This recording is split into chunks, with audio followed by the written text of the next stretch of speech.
नमस्कार साथियों, उम्मीद करता हूँ आप किसी न किसी सरकारी से नौकरी की तैयारी कर रहे होंगे। साथियों, ऐसी मैं 6 कॉमन मिस्टेक के बारे में बात करूँगा जो अक्सर लोग करते हैं, जिनके कारण वो सफल नहीं हो पाते हैं। तो आज हम बात करेंगे ऐसी 6 मिस्टेक जिनको आप अवॉइड करके आप भी अपनी सफलता प्राप्त कर सकते हैं। साथियों, आइए वो 6 मिस्टेक कौन कौन सी है जिनके कारण आप अभी तक या तो सफल नहीं हो पाए हैं या आप सफलता की ओर बढ़ रहे हैं। तो पहले से ही मैं आपको अवगत करवा देता हूं जिससे कि गलती ना हो। तो आइए साथियों, शुरुआत करते हैं ऐसी कौन कौन सी 6 मिस्टेक है। देखिए, पहली जो मिस्टेक होती है साथियों, प्रॉपर एग्जाम प्लान से पूर्व की तैयारी। इसका मतलब क्या है? प्रॉपर एग्जाम प्लान से पूर्व की तैयारी कौन सी होती है साथियों? उम्मीद करता हूं कि आप किसी न किसी एक ही भर्ती के पीछे ना भाग रहे होंगे। आपके सामने कई अपॉर्चुनिटी होंगी, जैसे कि आप एसएससी की भी तैयारी कर सकते हैं, जैसे कि आप रेलवे की भी तैयारी कर सकते हो, जैसे कि राजस्थान में काफ़ी वैकेंसी आई हुई है, जैसे पटवारी की तैयारी कर रहे होंगे, बीडीओ की तैयारी कर रहे होंगे, कोई सेकंड ग्रेड की कर रहा होगा, कोई फर्स्ट ग्रेड की तैयारी कर रहा होगा, और कुछ आपको पता है कि राजस्थान पुलिस की भी कर रहे होंगे। लगभग इनका अपन देखें तो कहीं ना कहीं सिलेबस मैचिंग करता है। तो आपको लगता है कि हम इधर भी सिलेक्शन ले जाए, इधर भी सिलेक्शन ले जाए, और सिलेक्शन नहीं हो पाता है कहीं भी। तो मैं आपको बताऊंगा प्रॉपर एग्जाम प्लान से पूर्व की तैयारी। मतलब आप कोई भी एग्जाम की तैयारी कर रहे हो तो उससे पहले की क्या तैयारी होनी चाहिए। तो साथियों, पहले तो आपको मैं बता दूं, सबसे पहले आपको फिक्स कर लेना है। मुझे पता है कि आप विद्यार्थी भटक जाते हैं। आप, स्वाभाविक सी बात है, जब वैकेंसी जैसे ही आती है पोस्टों को देखकर आप भटक जाते हैं, जिसके कारण आप पहले से जो तैयारी कर रहे हो उसको छोड़कर दूसरी तैयारी में आप लग जाते हैं। अक्सर ऐसा बहुत सी बार आपके साथ हुआ होगा कि आप पहले आरएएस की तैयारी कर रहे थे, लेकिन जैसे ही आपके लायक फर्स्ट ग्रेड की वैकेंसी आ गई या सेकंड ग्रेड की आ गई तो आप आरएएस को छोड़कर इधर आ गए, जबकि आप आरएएस में सिलेक्शन ले सकते थे। आपका इंटरेस्ट उसमें था, लेकिन आपने इंटरेस्ट नहीं बना के आप दूसरी ओर मुड़ गए, जिसके कारण आप भटक गए, और भटकने के कारण आप अपने लक्ष्य को प्राप्त नहीं कर पा रहे हैं। तो साथियों, सबसे पहले तो आपको ये तय करना है कि मुझे ये बनना है, मुझे क्या बनना है, बस उसी के पीछे आपको भागना है। उसी के पीछे भागने के बाद फिर सबसे पहले आपको ये देखना है कि मैं इसको क्रैक कर सकता हूँ क्या, मैं इसमें सफल हो सकता हूँ क्या। तो आपको एक बार अपने आप को तोलना है। कैसे तोलेंगे? तो पहली बार आपको क्या देखना है, सबसे पहले आप जिसकी भी तैयारी कर रहे हो, जैसे कि मैं एग्जांपल आरएएस का लेता हूं, जैसे कि आप आरएएस में उतरना चाहते हो, आपके साथ कई संभावनाएं हैं, सेकंड ग्रेड भी है, फर्स्ट ग्रेड भी है, रीट मेंस भी है, लेकिन आप तो आरएएस बनना चाहते हो। तो आपको पहले ये देखना है कि आरएएस के अब तक जो पेपर लगे हैं उनमें आपको कितना परसेंट मैटर समझ में आ रहा है, और हम इसको क्रैक कर सकते हैं। मतलब 50% मैटर हमारे बिल्कुल समझ में आ रहा है। जैसे कि मैं बात करूं फर्स्ट ग्रेड आपका सब्जेक्ट अच्छा नहीं है, और फर्स्ट ग्रेड में आपको चीज़ें जो है आपको 30% ही समझ में आ रही है, ठीक है ना। तो उम्मीद करता हूं कि आप इसमें से तय कर पाएंगे आप कौन सी ग्रेड की ओर जाए, आप आरएएस की तरफ जाए या रीट की तरफ जाए, या आप सेकंड ग्रेड की या फर्स्ट ग्रेड की तरफ जाए। तो सबसे पहले आपको देखना है ओल्ड पेपर आपके समझ में आ गए तो उसके बाद ओल्ड पेपरों का रिवाइज करना है, ठीक है। ओल्ड पेपरों का क्या करना है, आपको रिवाइज करना है। बराबर से रिवाइज करने के बाद आपके साथियों समझ में आ गई पूरी बात कि अब मैं इनको कर सकता हूँ पूरी। देखो, जब आप ओल्ड पेपर देखोगे तो उसमें काफ़ी हद तक आपको सिलेबस भी समझ में आ जाएगा। तो एक चीज़ तो आपको ये करनी है, प्रॉपर एग्जाम प्लान से पूर्व की तैयारी है। जैसे ही आप एग्जाम की तैयारी करने लगे उससे पहले की ये आपको मैंने तैयारी बताई है। साथियों, पहले आपको कोई भी चीज़ की तैयारी करने से पहले उसका पेपर जरूर देखना है। आपको कोई भी कहे कि नहीं अब इसके पोस्ट आई हुई है अब इसकी तैयारी कर लो, तो नहीं करना। पहले आपको उनके पेपर देखना है और उसके बाद ही तैयारी शुरू करनी है, क्योंकि साथियों जिंदगी आपकी है, टाइम आपका है, ठीक है। इस कीमती समय में अगर आप अपने निश्चित जो भी लक्ष्य है उसको निर्धारित करते हुए आप आगे बढ़ोगे तो आप सफलता प्राप्त कर जाओगे, और भटक जाओगे तो फिर आप सफल नहीं हो पाओगे। तो आइए दूसरे पॉइंट की ओर चलते हैं। दूसरा पॉइंट कौन सा है वो देखिए। जब आपके पेपर समझ में आ गया, चाहे आप रीट मेंस की तैयारी करें सेकंड ग्रेड की, जिसकी भी आपने ओल्ड पेपर आपके समझ में आ गए, फिर आपको देखना है सिलेबस। हालांकि सिलेबस का आपको पता नहीं होता है और तैयारी करने लग जाते हैं तो आप असफल होंगे, 100% असफल होंगे। जब आप पुराने पेपर देखोगे तो आपको उसमें कई ऐसे क्वेश्चन देखने को मिलेंगे जिन टॉपिकों को आपने कई बार पढ़ रखा है। तो एक बार फिर से आपको सिलेबस देखना है, सिलेबस को अच्छे से तोलना है कि इस सिलेबस में कौन सा जो पार्ट है वो कितने नंबर का है, कौन सा पार्ट मेरे को आता है, कौन सा पार्ट मेरे को नहीं आता है। ठीक है, ये तय करने के बाद मतलब आपको पार्ट वाइज डिवाइड करना है कि पेपर में जो भी सेक्शन आ रहे हैं, जैसे कि ए सेक्शन आ रहा है, बी सेक्शन आ रहा है और सी सेक्शन आ रहा है, या फिर डी सेक्शन तक आ रहे हैं आपके, है ना, डी सेक्शन तक आ रहे हैं। जैसे ए सेक्शन में आपको जी के आ रही है, बी सेक्शन में आपको करंट आ रही है, ठीक है, करंट आ रही है, सी सेक्शन में आपको साइको आ रही है, ठीक है, इसमें आपको टीचिंग मेथड आ रही है, ठीक है, इस तरीके से आ रही है। अब आपको समझ में सारी चीज़ें आपने पढ़ रखी है पहले कहीं ना कहीं, लेकिन आपको हो सकता है साइको समझ में नहीं आ रही है। तो साइको समझ में नहीं आ रही है तो उसका रीज़न जानो, क्यों नहीं समझ में आ रही है, क्या आपको ये समझ में आ सकती है, क्या आपको लगता है कि मुझे ये अच्छे से समझ में आ सकती है, तो आपको साथियों उसकी तैयारी अच्छे से करनी चाहिए। तो ये आपको सिलेबस देखना है, सिलेबस में कौन कौन सी चीज़ें किस तरीके से दे रखी होती हैं, कितने नंबर की दे रखी होती है, कौन सा सेक्शन कितने नंबर का है, सबसे ज़्यादा नंबर का कौन सा है, उसकी तरफ आपको ध्यान देना है। तो उसके बाद सबसे दूसरे नंबर पर आपको सिलेबस का जो है उसका पता लगाना है, और सिलेबस को हो सके तो आप 2-3 बार रीड कर लेना है। उसके बाद धीरे धीरे आगे बढ़ना है।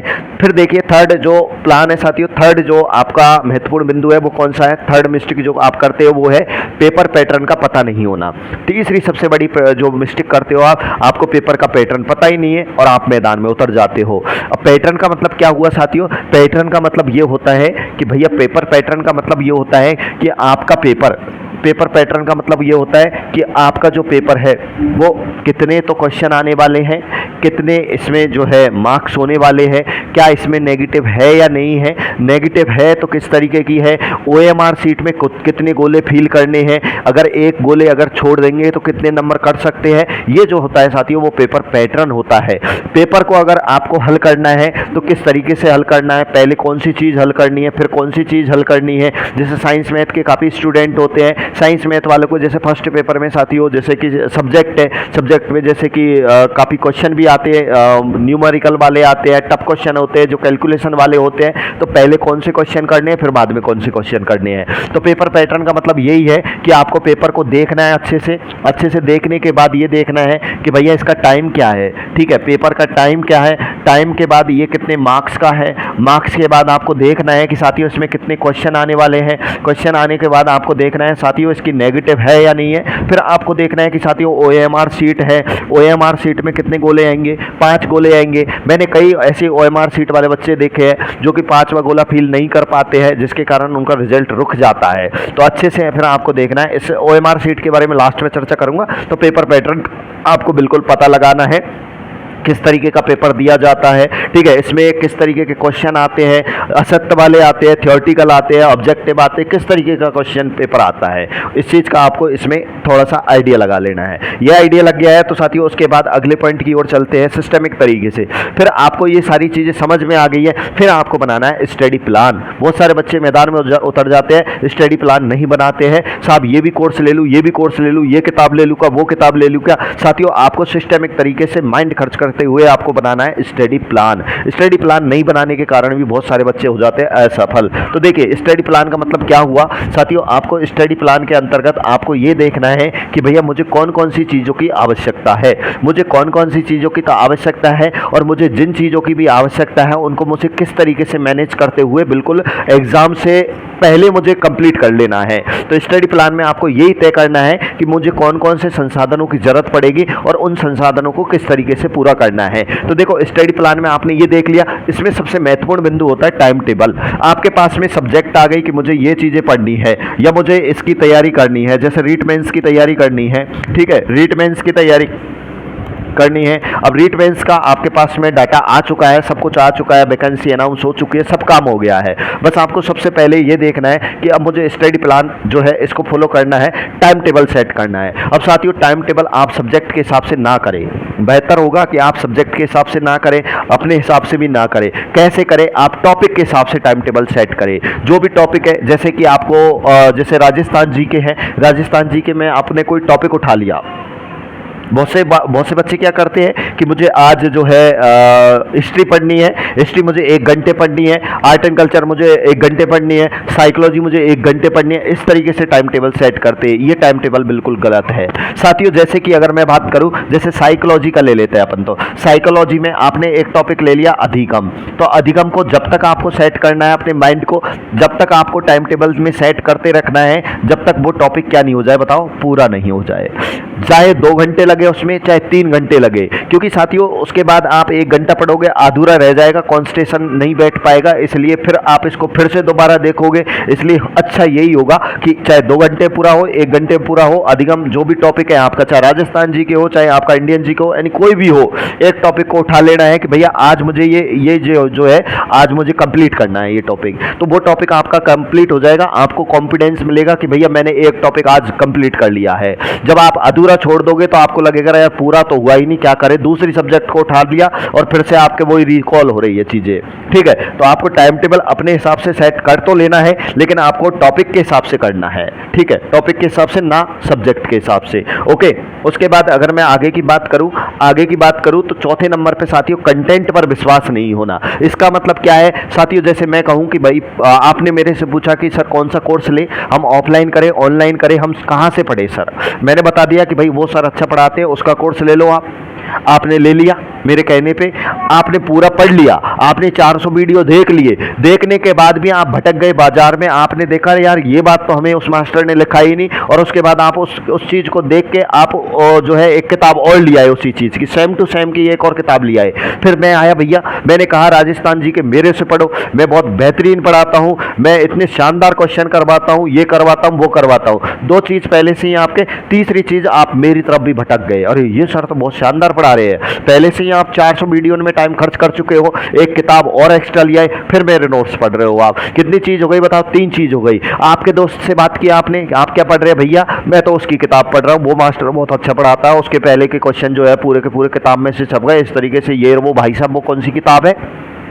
अब आप एक और किताब लिया है, बताओ एक ही चीज के एक ही सेक्शन के कितने किताब हो गई आपके पास, कितने कंटेंट हो गया, 4 कंटेंट हो गया, आप भ्रमित हो गए। अब आप और चीजों को नहीं पढ़ रहे, उनकी तरफ आपका जो है रुझान बढ़ गया है। तो इस तरीके से नहीं करना है साथियों, आपको एक बार बिलीव करके आपको कंटेंट तैयार करना है, उसी को बार बार रिवाइज करना है, उसी को बार बार रिवाइज करना है। इस तरीके से आपको कंटेंट पर जो है विश्वास करना है। आपने जिससे भी पढ़ा है ये सोच के पढ़ो कि वो जो पढ़ रहा हूँ, मैं जो पढ़ रहा हूँ, मेरे को जो पढ़ा रहे हैं वो सबसे बेहतरीन पढ़ा रहे हैं, बस मुझे इसका 10 बार रिवीजन करना है। कितनी बार रिवीजन करना है, 10 बार रिवीजन करना है।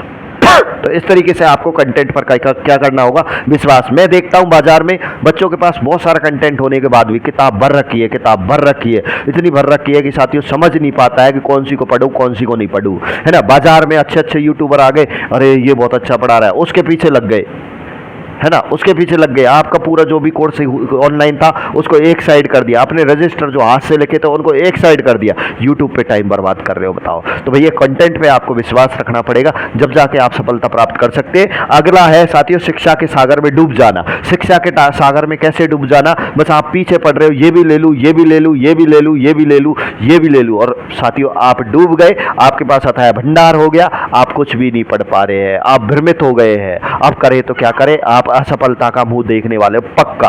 ठीक है, तो इसलिए आपको जो पढ़ना है एक बार तय कर लीजिए, मुझे इसी को बार बार रिवीजन करना है। ठीक है, उसके बाद अगला जो अपना 5वीं मिस्टेक आप जो करते हो वो है मॉक टेस्ट का सही समय पर पता नहीं होना।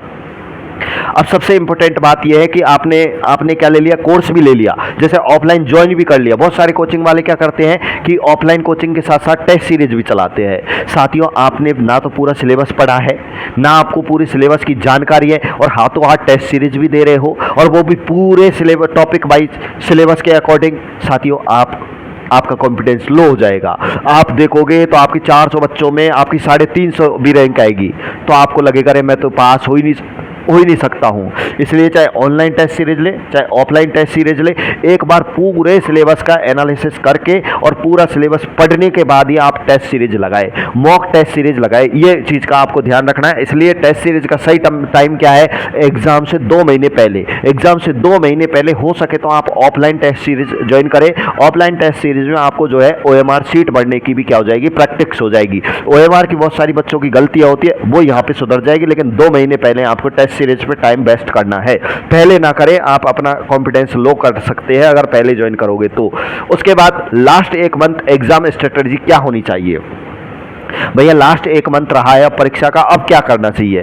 तो आपने जितना भी जो चीजें पढ़ी है, अब ऐसे तो है नहीं है कि आप पूरी किताब को लेके बैठ गए, ठीक है, अब आप पूरे रजिस्टरों को लेके बैठ गए। आप चाहते हैं कि अब इन रजिस्टरों को, इन किताबों को हम पढ़े, इसको भी पढ़ूं, इसको भी पढ़ूं, इसको भी पढ़ूं, इसको भी पढ़ूं, इसको भी पढ़ूं, और आपके पास मात्र और मात्र कितना टाइम है बताओ, एक मंथ का टाइम है। आप बेहोश हो जाएंगे, यार इतनी चीजें हैं मेरे पास, कैसे पढ़ूं इनको। इसलिए साथियों, अभी अगर आप तैयारी कर रहे हो, अभी से ही आप अपने शॉर्ट नोट्स बनाते चले। जैसे आपने कोई टॉपिक पढ़ा, अच्छे से समझ में आ गया आपका, जैसे राजस्थान जीके में आपने कोई जलवायु वाला टॉपिक पढ़ लिया, जलवायु वाले टॉपिक में आपको चीजें समझ में आ रही है कि साथियों मुझे 50% तो इसकी पूरी चीजें याद है, 50% चीज मुझे याद नहीं है। 50% चीजों को आप थोड़ा सा हाईलाइट करके चलो, जो 50% चीज समझ में आ रही है उनको थोड़ा सा नेग्लेक्ट करके चलो। 50% चीजों को आप अच्छे से ध्यान दो। धीरे धीरे आप 2 बार रिवीजन करोगे, 3 बार रिवीजन करोगे तो पता चलेगा कि आपको इस टॉपिक से केवल 10% चीजें नहीं आ रही है। उन 10% चीजों को ही आपको 1 महीना के अंतर्गत पढ़ना है। तो इस तरीके से आपको स्टडी प्लान बनाना है। लास्ट 1 महीने के अंतर्गत केवल शॉर्ट नोट्स ही पढ़ने हैं। शॉर्ट नोट्स के साथ साथ आपको मॉक टेस्ट देते रहना है, ठीक है। तो ये लास्ट में 1 मंथ की ये स्ट्रेटेजी इस तरीके से प्लानिंग करनी है जिससे कि आपका पूरा सिलेबस भी कंप्लीट हो जाए और सर नजर से हर टॉपिक फिर भी जाए, ठीक है। तो इस तरीके से आपको तय करना है। उसके बाद लास्ट में आपको मैं बताने वाला हूं बोनस टिप्स। अब बोनस टिप्स क्या है साथियों, जैसे ही आप पेपर करने जाओगे, हल करोगे तो आपको लगेगा कि मेरे को सारे क्वेश्चन आ रहे हैं, बिल्कुल पेपर ही बहुत हलवा है, लेकिन पता चलेगा कि आप 5 क्वेश्चन ऐसे गलत करके आ गए जिनको आप सही कर सकते थे, केवल किसके कारण, आपके ओवर कॉन्फिडेंस के कारण। अब ये ओवर कॉन्फिडेंस कहां से आता है, ये कहां से निकल के आता है साथियों, ये ओवर कॉन्फिडेंस की अगर मैं बात करूं तो साथियों पेपर के दौरान ही आपको ओवर कॉन्फिडेंस दिखाई देने लग जाता है। आप क्या करता है कि आप बिल्कुल इतने जिज्ञासु प्रवृत्ति के हो जाते हो उस टाइम कि हाँ मेरे को पूरा पेपर आता है, और पूरे क्वेश्चन भी नहीं पढ़ते हो, उससे पहले ही आप लगा देते हो गोला पे निशान, गोला काला कर देते हो और पता चलता है कि नहीं पूछा है और आप क्या करके आ गए, है करके आ गए। तो ऐसे कई क्वेश्चन होते हैं जिनको आप गलत करके आते हैं साथियों। टॉपर भी अगर विद्यार्थी है कोई, तो वो भी 5 ऐसे क्वेश्चन तो गलत करके आएगा जिनको वो आसानी से सही कर सकता था, और ये 5 क्वेश्चन ही जो है मेरिट को ऊपर नीचे कर देते साथियों। इसलिए आप जो भी क्वेश्चन पढ़ रहे हो साथियों, इस हिसाब से पढ़े कि मेरे को ये बिल्कुल नहीं आता है, अर्थात इसमें मैं जीरो हूं, जितना सीधा होगा वो उतना ही हीरो होगा साथियों। इसलिए क्वेश्चन जब आया है तो उसको आप हल्का ना समझे, आप उसको ये नहीं सोचे कि ये बहुत सीधा क्वेश्चन है, आप उसको ये समझे कि ये सीधा है तो इसमें कोई ना कोई चालाकी छिपी हुई है। इस तरीके से आप क्वेश्चनों को हल करेंगे, पूरे क्वेश्चन को पढ़ोगे, पूरे ऑप्शनों को पढ़ेंगे, 4 ऑप्शनों को पढ़ेंगे, तब अच्छे से एनालिसिस करेंगे, तब जाके आप सही कर पाएंगे। फिर आपको 5 गोले दे रखे होते हैं, 5 गोले में भी ये तय करना है कि मुझे ए में भरना है या बी में भरना है या सी में भरना है या फिर ई में भरना है, डी में, ई में भरना है, ये तय करना है। आपको पता चले कि सीधा सा सिंपल सा था, इसका आंसर तो बी था लेकिन गलती से भर के आ गए, क्या भर के आ गए बताओ, ए। ये कब होता है साथियों, ये जब होता है जब आप OMR शीट एक साथ भर रहे होते हैं, एक साथ 150 क्वेश्चनों के जब आप गोले भर रहे होते हैं तो पता नहीं चलता है कि आपको कौन से का तो भरना था और कौन से का भर दिया। इसलिए सेक्शन बाई भरिए, इसलिए आप सेक्शन बाई भरिए। अगर 30 क्वेश्चन का कोई सेक्शन है तो पहले 30 क्वेश्चन कंप्लीट करने के बाद 30 क्वेश्चनों को आप भर लीजिए, गोला भर लीजिए। उसके बाद आपको लगेगा कि 30 क्वेश्चन मेरे बिल्कुल राइट हो चुके हैं, 30 क्वेश्चन मैंने भर दिए हैं। अगर बाद में कोई ऐसा क्वेश्चन, बाद में उन्हीं क्वेश्चनों को छोड़े जो टफ थे, ठीक है, तो उनका अपन को कोई भी दिक्कत नहीं रहेगी, उनका अपन को कोई ऐसा दिक्कत नहीं रहेगी कि साथियों जो आपको आते ही नहीं थे, जिनको आप गोला जो है नहीं भर के आए थे। इसलिए साथियों इन सारी चीज़ों को आपको ध्यान में रखते हुए, इन 6 मिस्टेक्स का ध्यान रखते हुए आपको पेपर हल करना है, और गारंटी देता हूं आपकी सफलता को कोई भी जो है असफलता में नहीं बदल सकता है। दावे के साथ बोलता हूं। अगर वीडियो समझ में आया हो तो लाइक करें, चैनल को सब्सक्राइब करें, और जय हिंद जय भारत।